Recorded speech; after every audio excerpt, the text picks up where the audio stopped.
I didn't know what I wanted to do because I wanted to actually, keep the baby and raise him, and I had no clue how I was going to do that. Me and Kevin are very stable, and we've been together for 2.5 years, and we're totally in love. But from a financial standpoint, if we would have decided to raise a child ourselves, we could have done it, but it would have been, probably every other week. Dad, can you give us money for diapers? Or can you pay our bills while we buy the diapers? And we knew we could love our child, but it was strictly from a financial aspect of the way we were brought up. We knew we couldn't provide that atmosphere and environment for the child.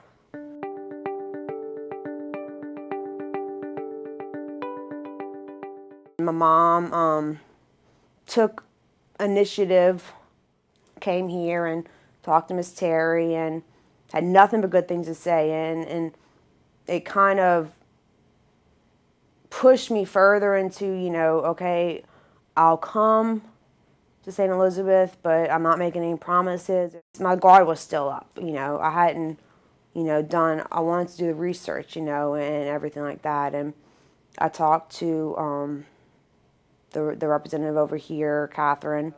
I came with a list of questions. I'm a very organized person, and I was just read off my questions, and she was just very knowledgeable, very helpful, and made me feel a little bit better. And then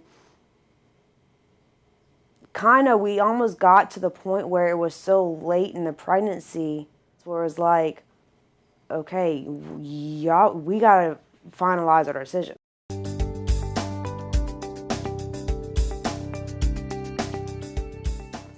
I think Kimberly waited on purpose because she did not want to terminate the pregnancy. I think that was a very conscious decision on her part. And then just letting her know that this option was available and that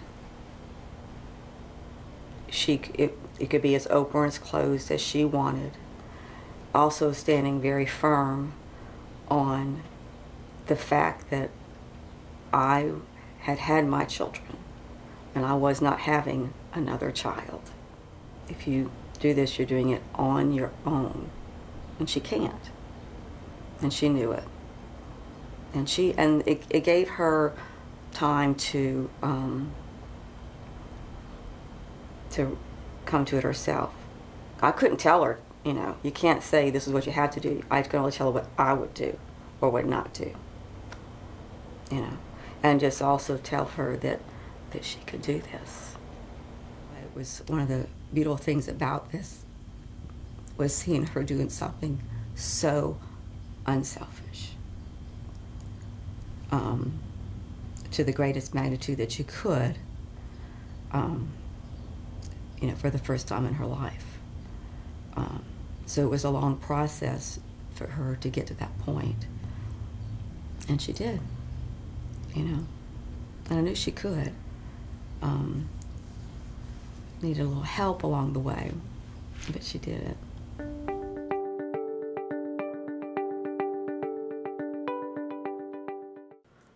Every adoptive family has their books, for potential birth parents. And it was really funny that Miss Terry when I first came here, she was like, and she told me about it initially, she's like, I have the perfect family for you. But back from my rebellious standpoint, I'm like, okay, Miss Terry, well, I want to look at other families too, though. A little bit, but the family that Miss Terry initially thought, I have the perfect family for you and Kevin, was actually the family that we chose. So they're very knowledgeable. They look at your personality. They look at the adoptive mom's personality. They look at the birth father's personality. They look at the adoptive father's personality, and they don't just, okay, well, we have this many adoptive parents, so we got to get them kids. They match, or they assist in matching people that are going to get along and that fit you know, where the kids can be brought up in a family that the adoptive parents and birth parents have some similarities.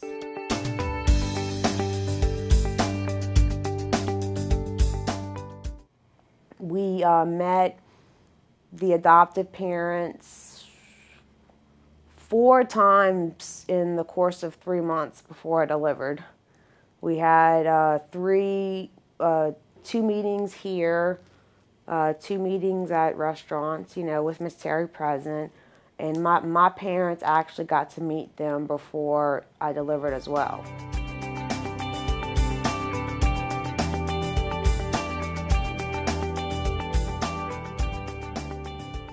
You learn a lot when you're going through this kind of process, you know. And what you don't know, there's either birth parents who've been there that can help you, or amazing people over here who can help you, where if you don't know, you will find out. They can call, you can call 5 times a day, you know, they're there to help you.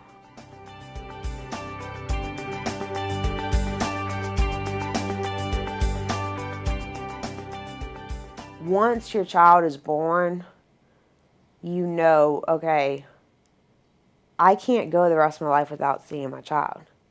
I cried that whole morning. I was like, Kevin, I'm not going to be able to do it. I can't, this day cannot be the last day that I see him. You know? And it's just, it's so special to me that the adoptive parents felt the same way.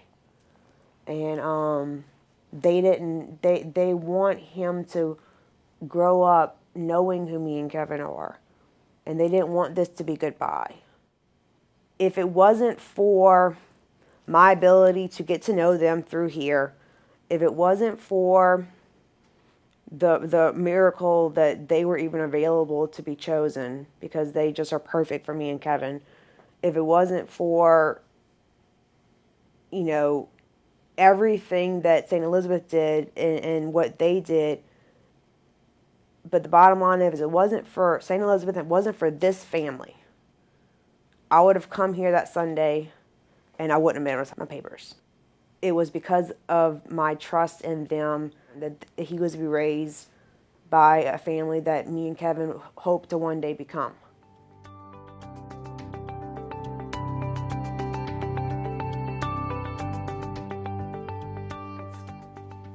It's comforting knowing that he's where he's supposed to be, and that I've never said goodbye to him, because I'm not gonna see him every day, but I'm gonna see him about 3 times a year. You know, eventually, you know, we'll get to phone conversations and stuff like that, but the fact that my family and their family were all connected by one little child.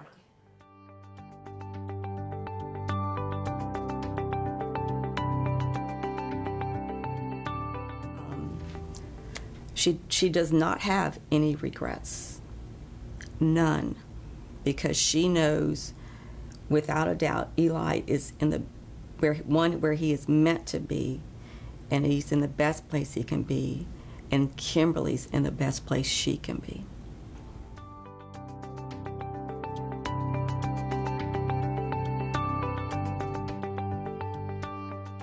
With an open adoption, you have so much say-so. You know, you're able to pick the level of openness, you know. You're able 100% decide what family you're going to place your child with. There's no ifs, ands, and buts. Me and Kevin had 100% say-so in that. And I thought that was amazing, because I thought I had the mindset of how adoption, I guess, used to be, where it was always closed, where the birth parents had no say-so. The child was just placed, and then it wasn't until the child might have been 18 years old that he was able to finally meet his birth parents.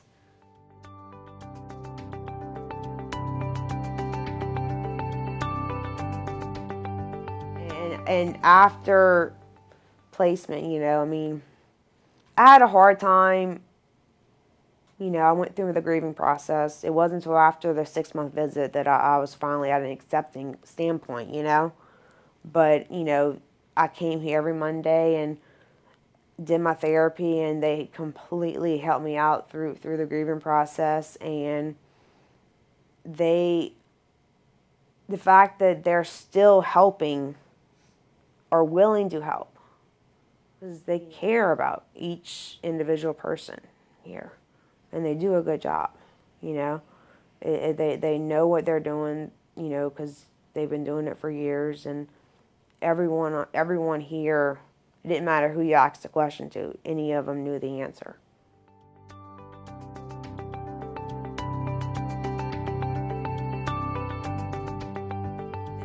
She can come over here anytime and talk to Robin when she needs to, and she does. And Kevin can also. And I don't think he needs to as much, but it's just very comforting to know that if he needs to, he can.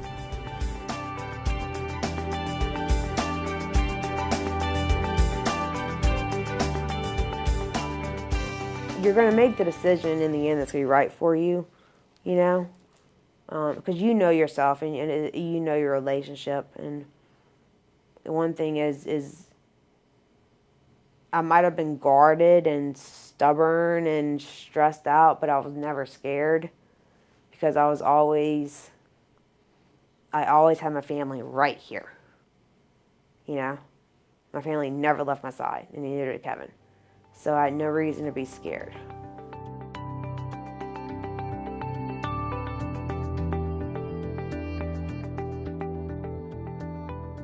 Kimberly, she grew up. She finally grew up. She did what was best for Eli. And she knew it would be hard. And I realized how very strong she became and is, how strong-willed she is, and how intelligent, and she truly thought about this at length. And then, as I told you before, I just watched a beautiful, beautiful transition, and I became to believe in my daughter again.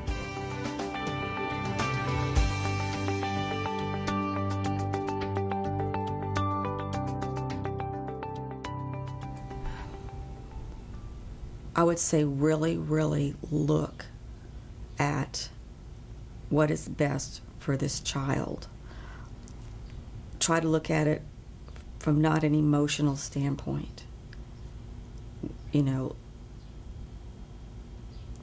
what's best for this child, what's best for the birth mother. And it's not always to keep this child, you know. There's a time and a season for everything, and your time to be a mom might be later, and it's okay.